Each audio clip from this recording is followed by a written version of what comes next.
What we're going to look at today is continuity and differentiation, differentiability, the biggest word you can possibly think of, and a couple of other little weeny words as well. But these are the two big ones.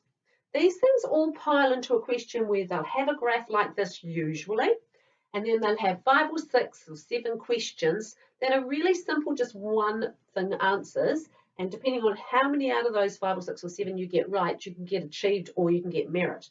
So usually it's close to all of them right for merit and 2 or 3 of them right for achieved. It's a really good question to nail in the exam. So here's our pretty picture. So yesterday we were looking at limits. So we could have been asked for one of the questions could be, what is the value of f of x, f of 5, all right? So if the value of f of 5, we look for 5, it's got a full dot here, so we go over here, I haven't put any values over here because it doesn't really matter, is equal to 2, all right? Or we could have a limit. So we could have been asked the limit of f of 5, of f of x, as x approaches 5. All right, so here's our train coming along. Oh, it doesn't crash. That doesn't exist. There is no limit for that. This one would have existed even though it's equivocal. So that one would have been 4. This one doesn't exist because it doesn't crash. So when we're looking at continuity, it obviously is very close to the word. We're looking for where does it continue along?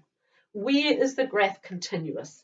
So where are there no holes, no jumps, all right, and no stops.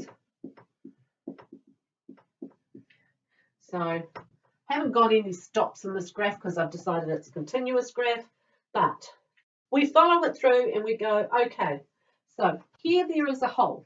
At f of 2, it's not continuous. So f of negative 2, is not continuous.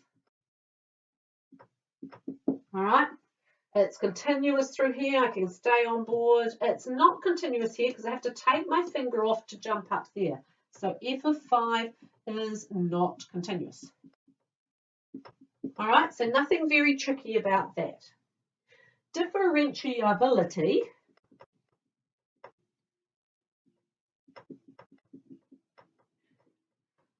differentiability is pretty much when can the graph be differentiated? When will there be a value for that differentiation? Where does the graph have a gradient is basically what it's asking. All right, so when is the graph not differentiable? It cannot be differentiable if it's not continuous. So no holes, jumps, or stops.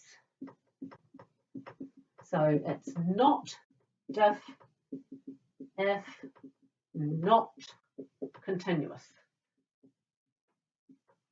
Okay, but also it is not differentiable if there is a sharp bend.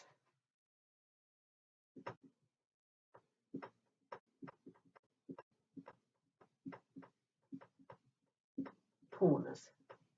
So in this case, all of these two, f of negative 2 and f of 5, are not differentiable because it's not continuous.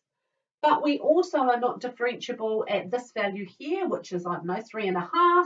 And you will sometimes have to plus f of 3.5 because it's a sharp bend, and f of 7 because it's a sharp bend. Those are not differentiable. All right, so it's pretty easy. You just look at the graph and transfer the knowledge into this. It's one of the ones I enjoy doing because I think it's quite straightforward. There's no confusion about words around it. It doesn't have any words. It's just find this, this, this, this, and this. You do have to find them all. You're not allowed to miss any out, so you've got to keep going. The endpoints are a bit tricky sometimes in the exam. They don't put an arrow on the end, but we have to assume that it either stops or it doesn't. So they will normally give you it without or with the endpoint. That's a bit of a hard one. All right. So what else do we need to know on this graph? So there are a few other things we could find out about this graph. This here, let's say it was a parabola is called a local minimum point. It's not the minimum of the whole graph because this point here goes way down here, but it's a local. Within this little region, it's a local minimum, just the same as we were doing with parabolas and cuboids. So here we've got another one, another local minimum. And here we've got a local max. All right, they're turning points. All right, that's where the gradient equals 0. There's also an interesting point here at 8.5, and that point's called a point of inflection. And the reason it's a point of inflection is because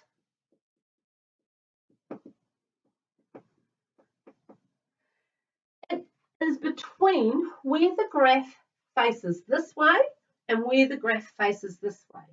So they both have names too.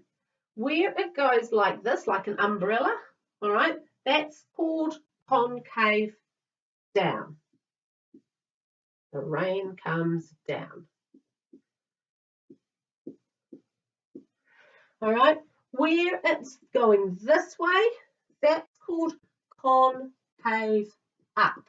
It looks like a cup. All right, so concavity from that point of inflection to wherever will be concave up. This one will be concave down between 7 and 8.5. This one will be concave up between 3 and whatever we decide there, 1/2, and -2. All right, all those words you have to know about. 2 other words you might need to know about are the domain and the range. And we did this in trig. All right, the domain is what values of x exist for our function. So that one doesn't exist. That's the only point. This one does exist. So everything except f equals -2. The range, what values exist for the y, and we might say that there is a little gap. Oh no, there's going to be values over there. So it looks like there are going to be values for all of the y-axis.